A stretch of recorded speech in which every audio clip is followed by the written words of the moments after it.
Endi siz ham idol bo'la olasiz. Idol bo'lish endi faqat orzu emas.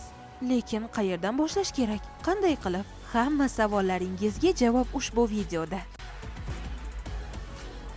Hozirda ko'plab yoshlar Koreya madaniyati va K-popga qiziqadi. Shu jumladan O'zbekiston yoshlari ham. Lekin bu yo'l har doim ham oson bo'lmagan. 1-2 yil oldin idol bo'lish uchun Koreyaga borish yoki onlayn kastinglarda qatnashish kerak edi.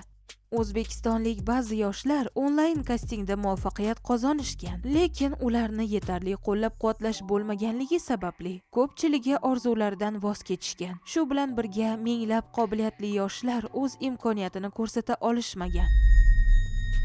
Ammo bu mehnat va orzular bekorga ketgani yo'q. Koreya endi nafaqat O'zbekiston, balki O'rta Osiyo yoshlari qobiliyatini eshitmoqda. Bu degani, endi siz ham idol bo'la olasiz. K-pop in Uzbekistan va Nomad Project sizga shu yo'lda yordam beradi. Keling, kasting haqida batafsil gaplashamiz. 2025-yilda Nomad Project Qozog'iston, Qirg'iziston va O'zbekistonda kasting o'tkazdi.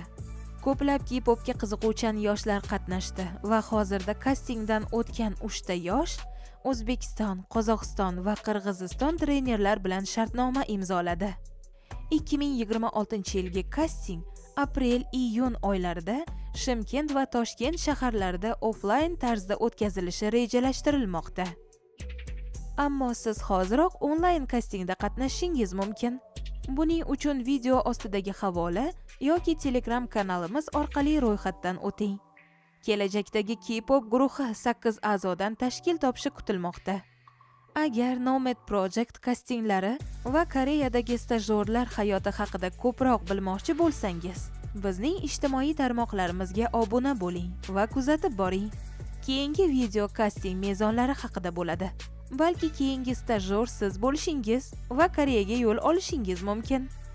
Eslab qoling, orzular amalga oshish xususiyatiga ega.